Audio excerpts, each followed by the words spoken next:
안녕하세요, 찬미네일입니다. 오늘은 파우더 네일을 해볼 건데요. 먼저 케어까지 끝낸 상태고 베이스를 발라줄 거예요. 베이스를 다 발랐다면 위에 미경화를 한번 닦아줄 거예요. 미경화를 닦을 때는 큐티클 라인, 사이드, 피부 안에 있는 것까지 깨끗하게 닦아내주셔야 되고요.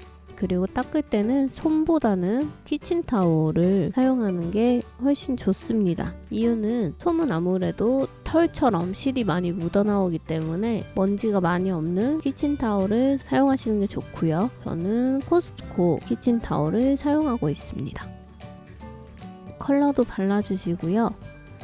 컬러를 깔끔하게 바르는 방법은 우측 상단에 띄워놓을게요. 우리 이전 시간에 컬러 이쁘게 바르는 방법 다 배웠죠? 그거 생각하시면서 깔끔하게 발라주시면 됩니다. 투코까지 후다닥 바르고 올게요. 짠! 투코까지 다 바르고 왔고요. 제가 바른 컬러는 위에 미경화 많이 남는 타입은 아니에요. 그래도 위에 미경화가 조금이라도 남아있으면 파우더의 광이 확 다르기 때문에 컬러 위에 있는 미경화도 한번 닦아주고 올게요. 파우더의 광채가 이쁘게 나오기 위해서는 컬러를 발라주고 위에 남아있는 미경화를 닦아주시는 게 좋고, 아까 베이스를 바르고 나서 닦은 미경화는 컬러의 라인이 이쁘게 나오기 위함이니까 귀찮더라도 베이스 바르고 미경화 닦아주고 컬러 바르고 미경화 닦아주고 두 작업을 다 해주시는 게 시간은 조금 더 걸려도 더 깔끔한 파우더를 입힐 수 있습니다. 다음 노나이프 탑을 발라줄 건데요. 컬러를 바른 선에 맞춰서 발라주세요. 컬러보다 탑이 낮게 발렸을 때는 탑이 발리지 않은 큐티클 라인의 파우더가 깔끔하지 않을 수 있어요. 내가 바른 컬러의 위치까지는 무조건 탑을 발라주셔야 된다. 저는 묽은 제형의 논탑을 사용했기 때문에 30초 정도 큐어해줬어요. 저는 일반 파우더 사용했고요. 파우더를 올리는 방법은 되게 많지만 저는 손으로 올리겠습니다.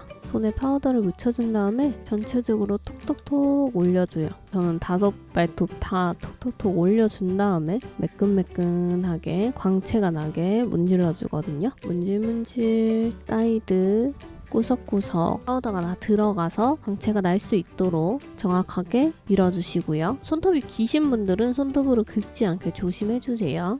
파우더 털 때는 되게 부드러운 브러쉬로 털어주셔야 돼요. 더스트를 털어줬으면 후리 엣지 부분을 살짝만 갈아주세요. 여기서 후리 엣지를 가는 이유는 후리 엣지에 파우더가 묻어있을 경우에 탑을 바르면 유지력이 떨어질 수가 있거든요. 파우더를 제거해주는 느낌으로 가볍게 파일링 해주시고요.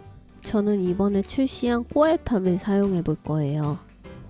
농도는 이 정도라고 보시면 되시고, 꾸덕하면서 묽은 것 같으면서 꾸덕하고, 저는 파우더를 바를 때 원래는 오버레이를 얇게 한번 하고 나서 탑을 바르는 스타일이거든요. 이유는 노나이프 탑을 바르고 위에 파우더를 발랐을 경우에 또 바로 노나이프 탑을 바르면 아무래도 유지력이 불안할 수가 있어요. 그렇기 때문에 오버레이를 얇게 한번 깔아주는 편인데, 꼬알탑은 노나이프 탑이 아니에요.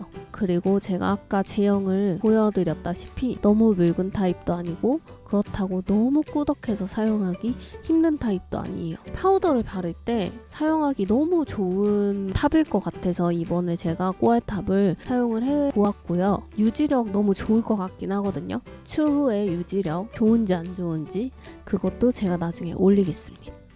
후리 엣지까지 꼼꼼하게 다 발라주셨으면 큐어 해주세요. 꼬알 젤 클렌저까지 사용해서 미경화를 지워볼게요.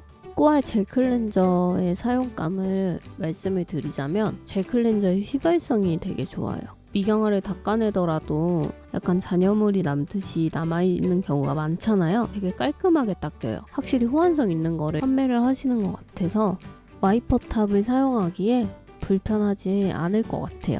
오일 파일을 하고 한 번 더 닦아주고 있는데 광이 더 살아나는 것 같아서 진짜 꼬알탑 자주 쓸 것 같아요. 마무리로 정리해서 알려드릴게요. 파우더 네일 할 때 3가지만 알면 되세요. 미경화 잘 닦고 컬러까지 탑 발라주고 파우더 올린 후에 후리 엣지 파일링하기. 반짝반짝 파우더 네일 이쁘게 하세요. 안녕.